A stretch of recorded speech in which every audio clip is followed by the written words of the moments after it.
নমস্কার বন্ধুরা, আপনারা দেখছেন ব্রাদার্স টক শো। তো আজকে একটা টপিক নিয়ে কথা বলতে চলেছি। প্লিজ এই ভিডিওটা সম্পূর্ণ দেখবেন।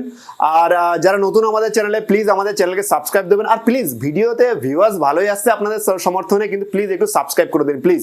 আর ভিডিওকে লাইক অ্যান্ড শেয়ার করতে ভুলবেন না। কিছুদিন আগে আমার কাছে একটা কল আসে, যে সেখানে আমাকে প্রথমে কি কি বলা হয় সেটা আমি সম্পূর্ণ আপনাকে ডিটেলসে বলছি, শুনুন প্লিজ। আর ভিডিওটাকে লাস্ট পর্যন্ত দেখবেন। সেখানে আমাকে বলা হয় যে হ্যালো স্যার, আমি পলিটিক্যাল সায়েন্সের স্টুডেন্ট বলছি ডট ডট কলেজ থেকে। কলেজের নামটা বলছি না। আমাদের একটা সার্ভে এসছে, যে সেই সার্ভে সম্পর্কে কিছু তথ্য আপনার কাছ থেকে জানার আছে। আমি বলছি ওকে, কী তথ্য জানার আছে বলো। তখন আমি অলরেডি অফিসে যাওয়ার জন্য আমার দেরিও হয়ে যাচ্ছে, বলে তাড়াতাড়ি বলুন কি কি জানার আছে আপনার। সে বলছে স্যার আপনার বাড়ি কোথায়, বললাম। স্যার আপনার নাম কি, বললাম। স্যার আপনার বাড়িতে ফ্যামিলি কজন, বললাম।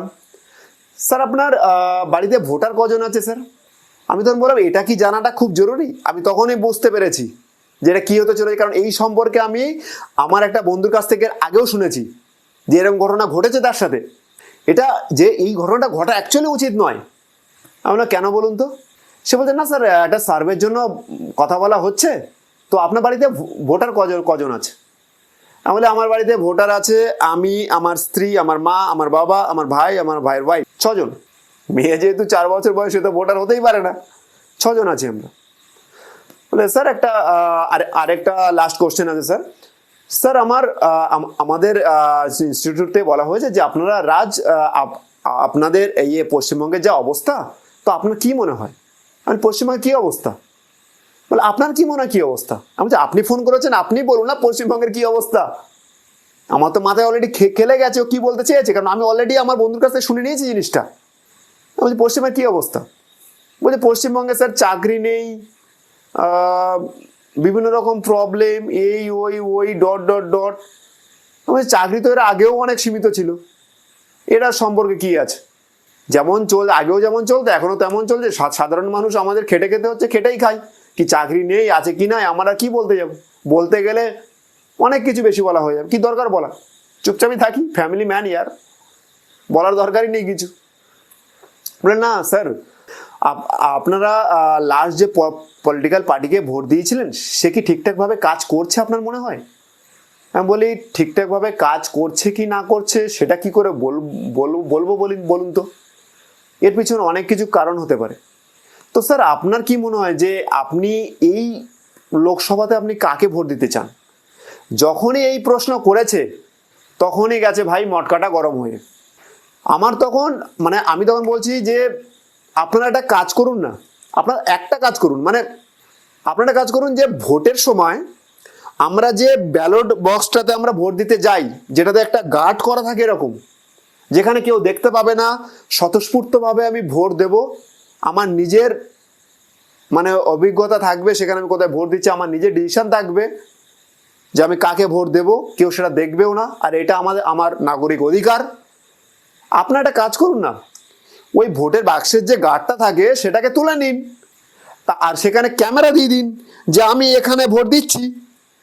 তাহলে আর আপনার কোনো জানানোর দরকারই নেই, আপনার এরকম ফোন করারও দরকার নেই। না স্যার আমার ইনস্টিটিউট থেকে একটা সার্ভে ছিল, তাই আপনাকে বললাম। প্লিজ স্যার এটা বলতে হবে। বলতে হবে এটা কি ফ্যাক্ট আছে যে বলতে হবে যে আমি কোন পলিটিক্যাল পার্টিকে লাস্ট টাইম ভোট দিয়েছিলাম, আর আপনি ডেটা করতে গেলেন আমার। বলে স্যার ডেটা তো আমাদের কাছে সব কিছু থাকে। দেখুন আপনি কোন রাজনৈতিক দলের হয়ে কথা বলছেন আমি জানি না, কিন্তু যেটা আপনি জানার চেষ্টা করছেন সেটা খুবই ভুল জিনিস জানার চেষ্টা করছেন। তারপরে সে আমাকে কি বললো জানেন, বললে আপনি চমকে উঠবেন। সে আমাকে এটা বললো যে তোর নাম্বার আমি ট্রেস করব, তুই জানিস না আমি কে, তুই কোন রাজনৈতিক দলের হয়ে ভোট দিবি সেটা তোর নাম্বার ট্রেস করে আমি বার করে নেব। আপনি থেকে একটা কি মানুষের সাথে কথা বলার একটা দায়রা থাকে, আপনি, তুমি, তুই। সে আপনি থেকে ডাইরেক্টলি তুমি মাঝখান থেকে গায়েব। আমি তখন বলছি নিজের অকাতে চলে এসছিস, এবার তো নিজের অকাতে ছিল। বলে অকাত কি দেখেছিস এখন, অকাত তো দেখাবো একটা সময়। তারপরে বলে সে ফোনটা কেটে দেয়।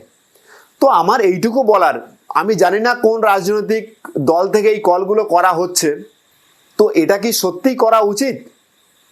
এটা কি সত্যিই মানে লোকতন্ত্র, যে ভোটের আগে তুমি জনগণকে ফোন করে জিজ্ঞাসা করো, কি ফোন করে আপনি জনগণকে আপনি জিজ্ঞাসা করো যে সে কোন রাজনৈতিক দলকে ভোট দিতে চায়, লাস্ট টাইমে সে কাকে ভোট দিয়েছে? তাহলে ভোটের দরকারটাই কি? মাইক্রোফোনের সামনে দাঁড়িয়ে এক একজন করে উঠুক আর বলে দিক আমি এই পার্টিকে ভোট দিতে চাই, হয়ে গেল। প্লিজ এই ধরনের জিনিসগুলো বন্ধ করুন, কারণ লোক একটা বাংলা ভাষায় খিস্তি দিলে অনেক জিনিসটা অনেক বাজে হবে, আমার ইউটিউব চ্যানেলে স্ট্রাইক লেগে যেতে পারে। সোজা কথা একটা কথা বলছি, কপালে সি লেখা নেই, তার মানে যা বলছো সামনে এটুকু বুঝতে পারি যে তুমি কি বলতে চাইছো। তো বেশি ওভার স্মার্ট সাজার কোনো দরকার নেই। ভোট সবার জন্য, এটা সবার মানুষ মানে জনগণের অধিকার, এটা সে কাকে ভোট দেবে, আর এটা সম্পূর্ণ সিক্রেট জিনিস। তো প্লিজ এভাবে কোনো মানুষকে এভাবে যদি কোনো রাজনৈতিক দল একটা ফোন করে থাকে যে আমার ভিডিওটা দেখছে, তো প্লিজ এরকম ভাবে কাউকে ফোন করো না প্লিজ, যে সে কোন রাজনৈতিক দলকে ভোট দেবে সম্পূর্ণ তার উপরে ছেড়ে দাও। ধন্যবাদ। তো শেষ করছি আজকের ভিডিও এখানেই।